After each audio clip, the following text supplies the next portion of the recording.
discuss with you a topic close to my heart, which is cycling. And I'm hoping it to be a fairly quick presentation, and then at the end we can have a little discussion for those of us who want to talk about it a bit more. And in particular, why we should think about how we can transform York into a cycling city. That's good for the environment, good for our health, and good for the well-being of our community. So, personal journey.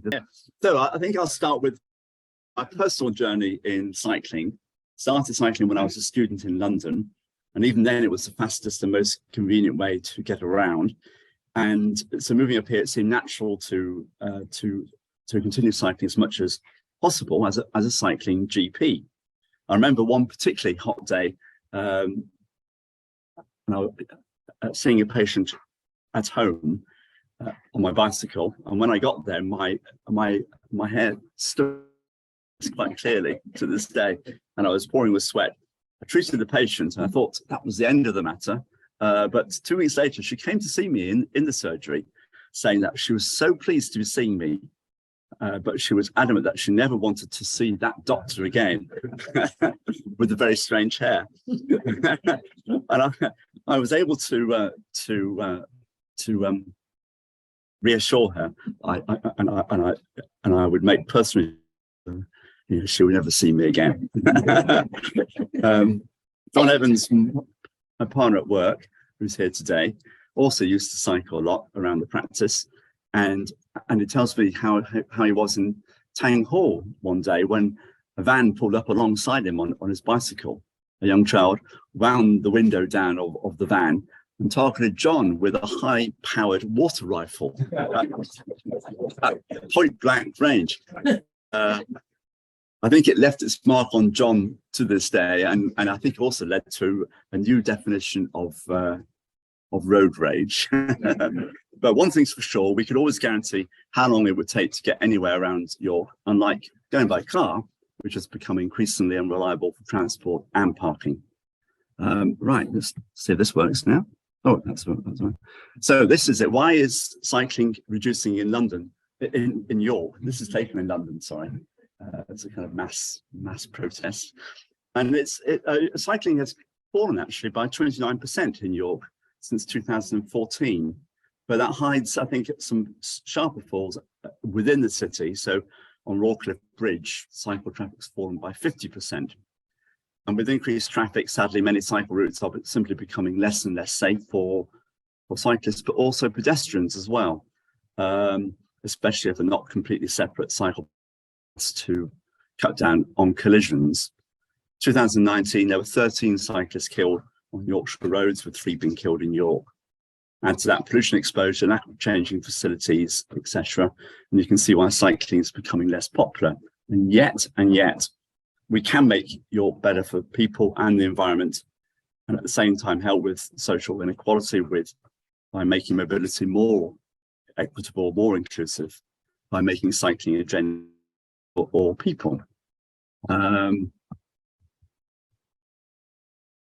So why should you, is this the right page? Anyway, these are the health benefits of cycling. I don't know if you can read that, but I'm not sure any of that's true, actually, especially but anyway, okay, enough of that. So, yeah. Basically, brain like Einstein was my personal favorite. So climate health. This is taken a picture in York, I think. So this is serious stuff now. So BMJ on the 18th of March this year published a lead article on climate health, and the question was, do doctors have a role in tackling air pollution? Highlighted the case of Ella Deborah in London, and I don't know if you remember this, but Ella died in 2013, aged 9 years, and the coroner at that time stated she had died of asthma with a major contribution from exposure to excessive outdoor air pollution. She was the first person in the world to have air pollution listed as a cause of death on her death certificate. Now, in the past, we as doctors haven't got involved with this issue. Medics are generally more comfortable leaving legal and policy advocacy to others. However, we've all been put on notice that a failure to cut air pollution to safe levels will cost lives. And the present paediatricians in 2022 said that we have a duty to act and we have a right to clean air, hence the forthcoming Clean Air Bill, known as Ehlers Law, which is due its second reading shortly. But I'll give you a simple example of how we can do so much better here in York. Gilligate is known to be one of our most polluted areas with constant long-term congestion. Planning consent for new flats above what used to be Whackers, now Tesco Express, stated that they were banned from having windows that could open onto the street, and that all ventilation would have to be piped in from a fan at the rear. To my mind, this is just back to front nonsense. We should and can do so much better than this. Improving mental health. This is important to me, I think, as it is to any GPs here or doctors, because working as a GP through the pandemic, I was struck by the number of children, adolescents, and adults who are presenting with anxiety and depression, many for the first time. And research has confirmed that levels of anxiety and depression have gone up by about a third on from the pandemic, and there was no signs of it coming down as yet. But I'm not sure it has fallen, but it's still very worrying. And I could choose any number of topics of studies on this, but there was a recent meta-analysis systematic review in the British Journal of Sports Medicine, that was in 2023. Exercise as medicine for depressive symptoms, looked at 41 randomized control studies, and confirmed that exercise is an effective treatment for depression and anxiety and should be considered alongside medication and psychotherapy. We are familiar with exercise by prescription schemes, and my experience of these is that they are brilliant for those who take them up, but in reality, very few patients take them up. So for this to be a major public health benefit, I suggest that we need a major public initiative on transport solutions in York, so that active travel is embedded into the fabric of our city. And interestingly enough, we're beginning to understand how exercise works. It produces myokines. Oh, push the button down there, actually. Yes, they're myokines, sorry. Which cross the, otherwise known as hope molecules, and they cross the blood-brain barrier and they act as natural. They also protect the brain from negative effects of aging. They improve our capacity for locomotor activity, enabling us to keep up with our children and grandchildren, get out of bed, stay independent, and act as a kind of antidote to the stresses of modern life. So this is it. The association between active commuting and heart disease, cancer, and mortality. There was a huge study in the BMJ 2017, and it 263,450 patients in the UK. And it looked at the association between active commuting and all these conditions, cancer, heart, and dying. And it confirmed that commuting by cycling was associated with a lower risk of all-cause mortality and heart disease and cancer. Quite significant. But walking slightly less so, walking commute. And they concluded by saying policies designed to affect a population-level modal shift to more active modes of commuting, particularly by cycle, e.g. cycle lanes, city bike hire, bike purchase schemes, and increased provision for cycles on public transport may present public opportunities for the improvement of public health. So just a little graph, it's a bit complicated, but it does show you the, people often say, well, I don't want to be exposed to pollution, but they've actually studied this, and you, so this is London, which is significantly more polluted than here, but you'd have to cycle for 9 hours, 50 minutes in London before the overall harm from pollutants exceeds the benefit from activity. However, Zabul in Iran, the high level of particulates in the air, which is caused by dust storms, apparently, I think you only get half an hour of exercise. So, so it's not to say that air pollution is harmless, and we need to do a lot more, obviously, but it's something that we had to put in balance. So moving this forward, 42 ways to transform York. You've all got a copy of this now. I love that quote from H.G. Wells. Apparently, he was a very keen cyclist in his day. So, this isn't a detailed document like with lots and lots of detailed planning. I think for that, you'd look at something from the York Civic Trust, who have done a very detailed transport strategy, but it does give you lots of ideas and ways of looking at it. So I'll just pick out a few. The first one is making cycling easy to make people happy and healthy. So studies across the world and on our doorstep have shown that the overwhelming majority of people want to cycle more and would cycle a lot more if there were much better provision for cycling. As we've just said, it makes you happier and healthier. But the good stuff only is for cycles. So we need a network of good quality, well-lit, separate lanes, which protect cyclists and walkers on routes where people actually want to go. And without a network, cycling will simply never happen in York. And I think there's a perception that we've stood still in York. Other parts of the country, and certainly in Europe, have motored on ahead. I think that's probably the wrong word to use, but we've been left behind here, unfortunately, in York.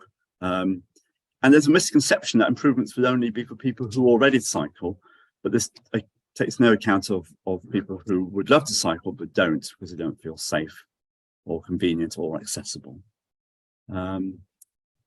There's a concept of the hierarchy.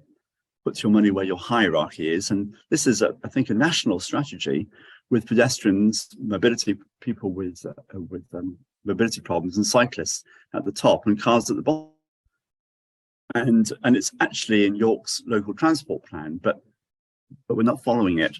So if it's agreed that we're at the top, and it's better for cheaper and healthier than the cars, then we shouldn't be spending so much money on the things that we want to discourage. And you could argue a case for the outer ring road, which are going to dual for £65 million. But I don't know, but they do say, even their own modelling says that dualling will only have a temporary effect on congestion or generate more traffic and further car use. So they call it induced demand. You could call it stupid. But there is a city called Ghent in Belgium.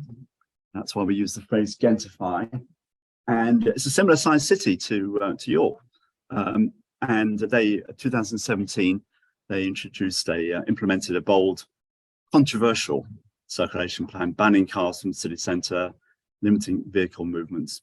Overnight, the city was transformed. People had to rethink the way they moved around.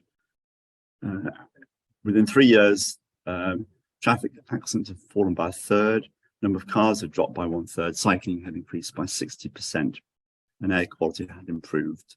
So it can be done. It cost them, I think, £4 million to do. And they thought that businesses would suffer, but in fact, Ghent has seen a rise in startups and a decrease in vacant shops, and York could do with some of that now. And we think a city like York, which is similar in terms of how flat it is, its size, and its choking traffic, could do the same. We'll just talk about cycling conspiracies. And it's just worth saying. This is, so as a good researcher, so the city is in the headlines, which I think is linked a bit to what's happening in Ghent. The idea is that you have all your needs for everyday life conveniently located within a 15-minute distance, either on a bicycle or by walking. But it's ruffled some right-wing feathers, and it is largely right-wing on social media, and they're claiming that 15 cities are designed to confine people to their own homes, that the policy is a plot to attack.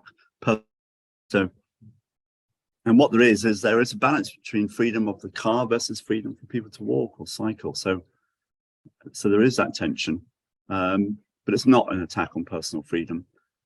And Oxford has become a battleground between urban planners and right-wing cycling conspiracy theorists. So this is hot stuff, actually, and it could happen here.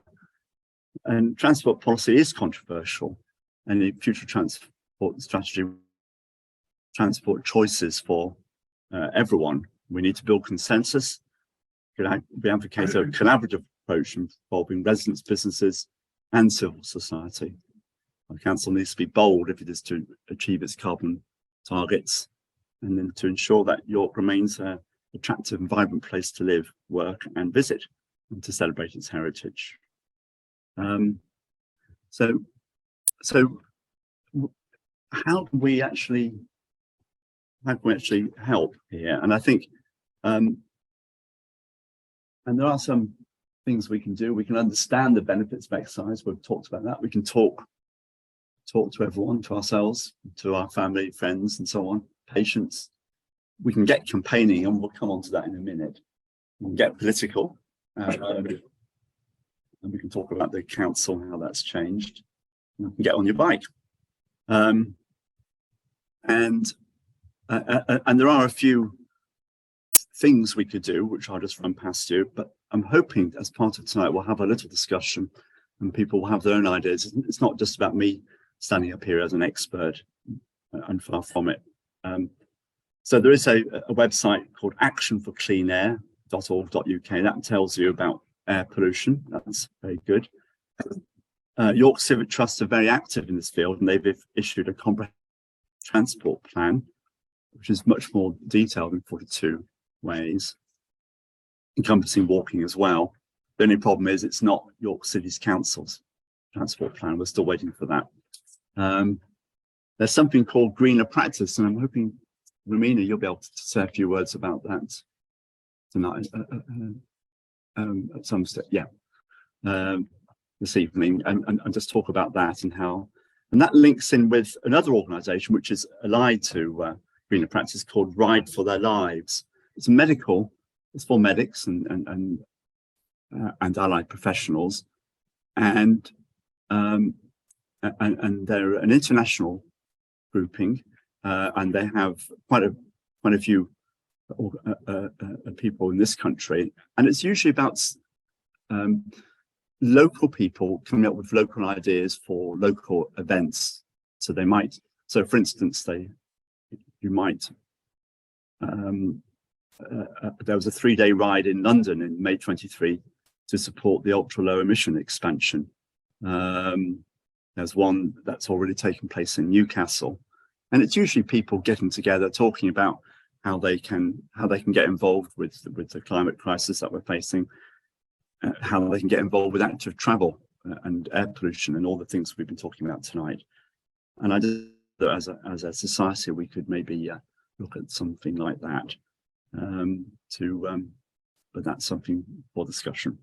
And there's lots of other ideas as well of how we can get involved. So I think on that note, I'm just going to probably sit down actually at that stage and just see what people think.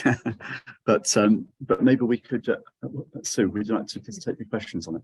And then we can, if we can open this up, because it's not just about questions, it's about contributions as well. So if people want to say a few words, I suppose now's the time. Thank you very much, Mark. Thank you.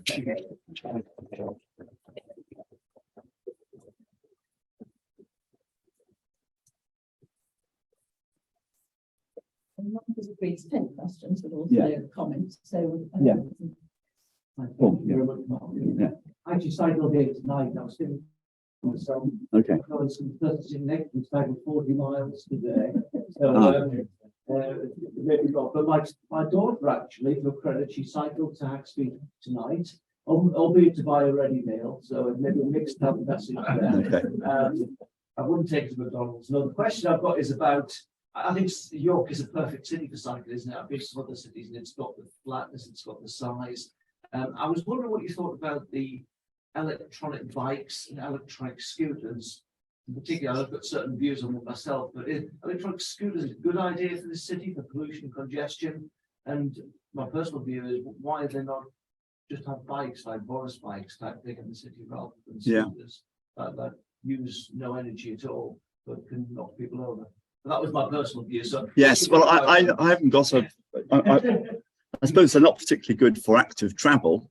I mean, you're not doing any exercise at all, as far as I can make out. go very fast. I tried to keep up with one the other day, and I didn't succeed. And so yeah. So and I'm not sure how widely used they are. Really, they all seem to be just parked up, don't they? So I don't know. Are they right? Okay. Yeah. I mean, micro mobility is this theme, and it's a huge international agenda. I mean, they're running cities all around the world. So, but I don't know how. Electric bikes and electric scooters are being suggested being banned in some cities now. Yeah, I can tell you, people don't know the highway code, and I think they're extremely dangerous. A number of times when you're driving in London and a scooter just comes shooting over, passing, cutting through the traffic lights and things, and also knocking over pedestrians, and they don't stop. So I think that's dreadful. So I hope those don't come to York. Yeah, well, they're already here. Yeah. Also very obviously quite quick. There's no compulsion to wear helmets. Yeah. That is a basic problem. Yeah. Well, But you that's can go faster than 15 miles an hour by law. But there are a lot of people who go, I know from my speedometer on my bike, go over 20 on them. So, oh right, okay, gosh. It's Okay. pedestrian. So, but that's focusing on the particular thing, which is micro mobility. But I suppose the theme of tonight's talk is more about changing the way we organise York. Really, it's a big big thing. I don't think York is ideal cycling.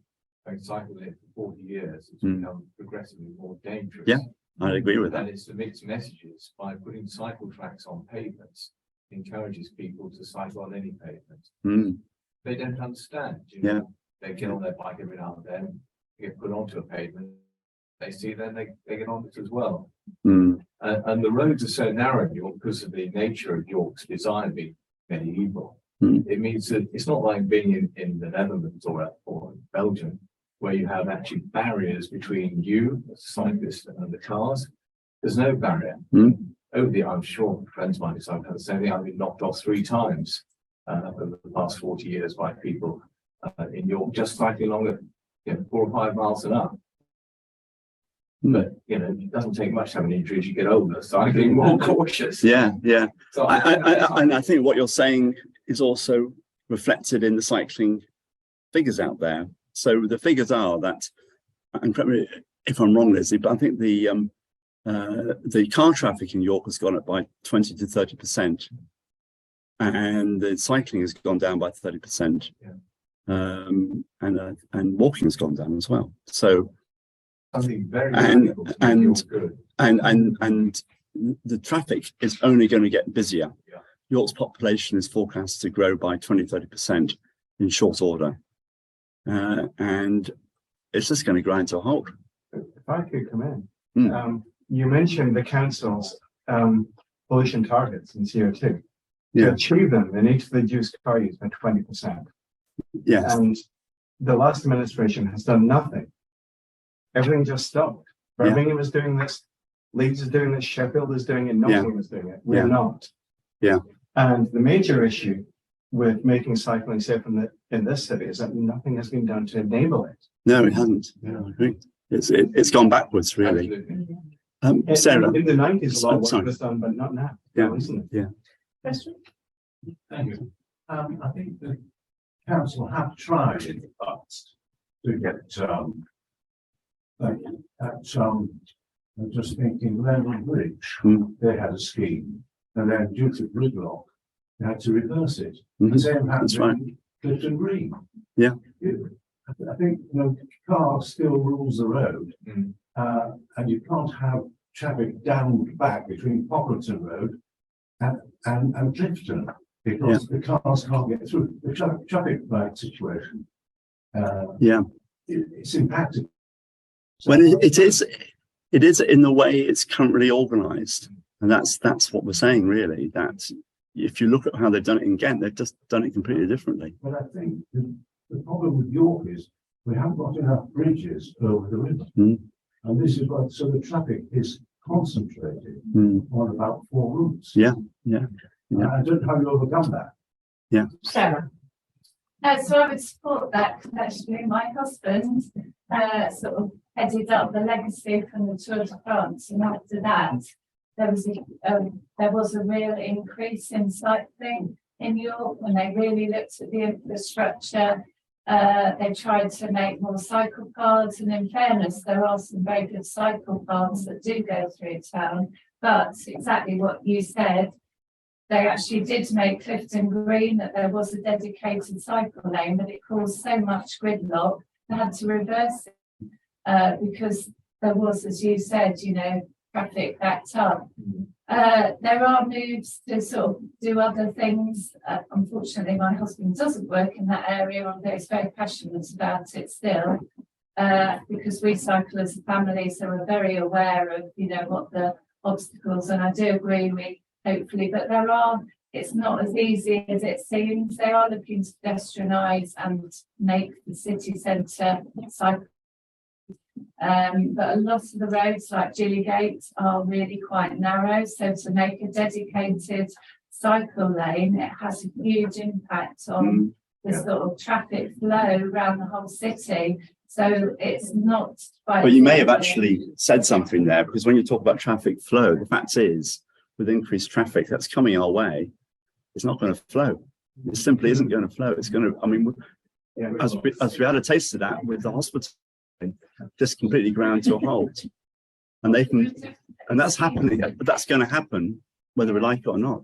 I mean, they've just implemented that sort of, they're putting on bus services to get the staff into the hospital. So again, they are really looking at trying to reduce the traffic in the centre of town. So I would say the council are looking at it and trying to make it a lot more cycle friendly, pedestrian friendly, active travel when they in that area. But there is a lot more work to do. Question from Tim, and then one at the back. Can we learn from what success there has been? Because although the car seems to rule quite a lot of the area, in fact, the centre of York is quite heavily pedestrian by Parliament Street, the whole Shambles area, so Bosgate, there's very little car traffic in that area, and similarly Bishop Hill, which is entirely pedestrianised. There's been success there. One time it wasn't pedestrian. But, do you want to have come in on that, Lizzie? If you just want to say a few words. Inviting someone from York Cycle Campaign, that's me, I'm Lizzie Moyes. We wrote actually someone called Andy Shrimpton, who is responsible for Cycle Heaven.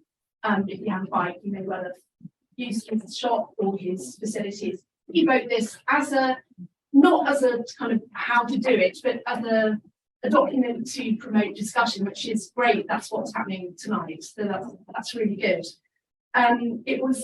It's a few ideas of what might happen, and to point the council in the right direction. And the council are the ones that have the transport strategy experts. So they're the ones that want to come up with the detail. We do have a new administration. Maybe something drastic and terrific is about to happen. Let's hope so, because I think that's what a city like York needs, because of that. And I'm sure you don't necessarily agree, but because of the fact that the roads are so small, you actually do have to get rid of a substantial amount. That means by cutting traffic out of the centre of York. But in order to do that, you have to have infrastructure for active travel, for walking, for cycling. And that's where electric bikes come in. If you live in Acomb, a 15-minute city is a bit of a joke. It takes a lot longer if you're elderly and you live in Acomb to come on a push bike into the centre of York. So, electric bikes, there has to be room for electric bikes and scooters, as long as they are, well behaved. They have to follow the rules like any user of the road. I think the important thing is, as well, that this campaign isn't anti-car in any way. It's about encouraging people to reduce the amount of journeys that they take in a car. So to think about walking and cycling, and if there's a safer infrastructure, they're more likely to do that. Oh, and just one other thing, Active Travel England, do you know what that is? Does anyone know what Active Travel England is? Yeah. It's an organisation, it's a part of the Department for Transport. It has been set up and it's based in York, which is fantastic. And one of its jobs is to help local authorities to come up with more active ways of or more ways of encouraging active travel in their cities. So we're really lucky to have that based in York, and I think we should try and make the most of that facility. If you've got any questions. Yes, I was just going to say, I think it's all very good sort of laying these things on, but the primary problem is changing people's attitudes really. And I mean, it's a bit like this trying to launch sort of bacteriological meat in Singapore, which spent all the money on trying to get people to change their attitudes and actually eat it.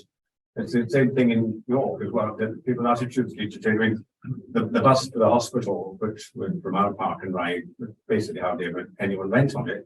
And yet I've had loads of colleagues complain about sitting in queues, you know, with the great big BMWs and down all the way down, you know, Wigginton Road, you know.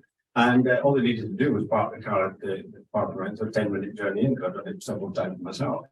And likewise, we had our train service doubled for half an hour. There's no intake of people using it. So there's all these things laid on by the council, but the attitude of the people, a lot of privilege, you know, I need to take my car in, I bought an expensive car, I still need to use it, all this. I think, you know, that where I think the money should be spent at getting people to change the way they're thinking, really, first and foremost.